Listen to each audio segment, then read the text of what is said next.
ಇವತ್ತಿನ ರೆಸಿಪಿ ಏನು ಗೊತ್ತಾ? Cream cheese. ಸ್ವಲ್ಪ ಕಾಸ್ಟ್ಲಿ ಐಟಮ್ ಇದು, ಆದರೆ ನಾವು ಇದನ್ನು ಬಜೆಟ್ ಫ್ರೆಂಡ್ಲಿಯಾಗಿ ಮಾಡೋಣ. ಬೇಗ ಬನ್ನಿ, ನಾನು ಹೇಳಿಕೊಡ್ತೀನಿ. ಮೊದಲು ನೋಡಿ, 1 ಲೀಟರ್ ಹಾಲು ತಗೊಂಡಿದ್ದೀನಿ ನಾನು. ಅದನ್ನು ಬಿಸಿ ಮಾಡಬೇಕು. ಅಂದರೆ 2 ಪ್ಯಾಕೆಟ್ ಹಾಲು ತಗೊಂಡಿದ್ದೀನಿ. ಇದು ಸ್ವಲ್ಪ ಅಂದರೆ ಸ್ಟವ್ ಆನ್ ಮಾಡ್ಕೊಳ್ಳಿ. ಸ್ವಲ್ಪ ಕುದಿ ಬರಬೇಕು, ಅಂದರೆ ಜಾಸ್ತಿ ಬರೋದಲ್ಲ, ಜಸ್ಟ್ ಕುದಿ ಬರೋದಕ್ಕೆ ಸ್ಟಾರ್ಟ್ ಆಗುತ್ತೆ ಅಲ್ವಾ, ಅಲ್ಲೇ ತನಕ ಇದನ್ನು ಈ ರೀತಿ ಬಿಸಿ ಮಾಡಬೇಕು.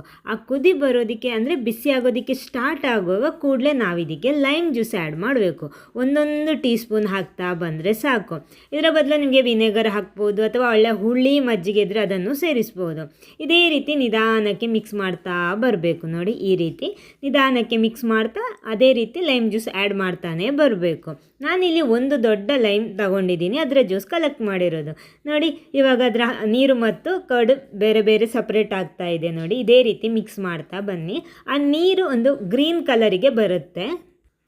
ನೋಡಿ, ಇದೇ ರೀತಿ ಮಿಕ್ಸ್ ಮಾಡ್ತಾ ಬಂದರೆ ಸಾಕು. ಜಾಸ್ತಿ ಬಿಸಿ ಮಾಡಬೇಕಾದ ಅವಶ್ಯಕತೆ ಇಲ್ಲ. ನೋಡಿ, ಇವಾಗ ನೀರು ಚೇಂಜ್ ಆಗಿ ಬಂದಿದೆ ಅಲ್ವಾ, ಸಾಕು. ನಮಗೆ ಸ್ಟವ್ ಆಫ್ ಮಾಡ್ಬೋದು. ಆಫ್ ಮಾಡಿಬಿಟ್ಟು ಇದನ್ನು ಸೋಸಿ ತಗೋಬೇಕು. ನಾನಿಲ್ಲಿ ಪನ್ನೀರ್ ಮೇಕರೇ ತಗೊಂಡಿರೋದು, ಅಥವಾ ನಿಮಗೆ ಒಂದು ಬಟ್ಟೆಯಲ್ಲಿ ಕೂಡ ಕಟ್ಬಿಟ್ಟು ಇದೇ ರೀತಿ ಎಕ್ಸ್ಟ್ರಾ ನೀರೆಲ್ಲ ತೆಗಿಬೋದು. ಈ ರೀತಿ ಎಕ್ಸ್ಟ್ರಾ ನೋಡಿ, ನಾನು ಸ್ವಲ್ಪ ವೆಯ್ಟ್ ಎಲ್ಲ ಇಟ್ಕೊಂಡಿದ್ದೀನಿ.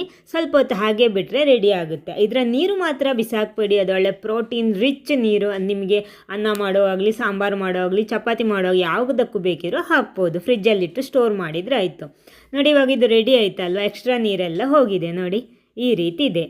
ಓಕೆ, ನೆಕ್ಸ್ಟ್ ಇದನ್ನೇನು ಮಾಡಬೇಕಂದ್ರೆ ಸಣ್ಣ ಸಣ್ಣ ಪೀಸ್ ಮಾಡ್ಕೊಂಡ್ಬಿಟ್ಟು ಮಿಕ್ಸಿ ಜಾರಿಗೆ ಹಾಕ್ಕೊಳ್ಳಿ. ಈ ರೀತಿ ಎಲ್ಲ ಕೂಡ ಹಾಕ್ಕೊಳ್ಳಿ.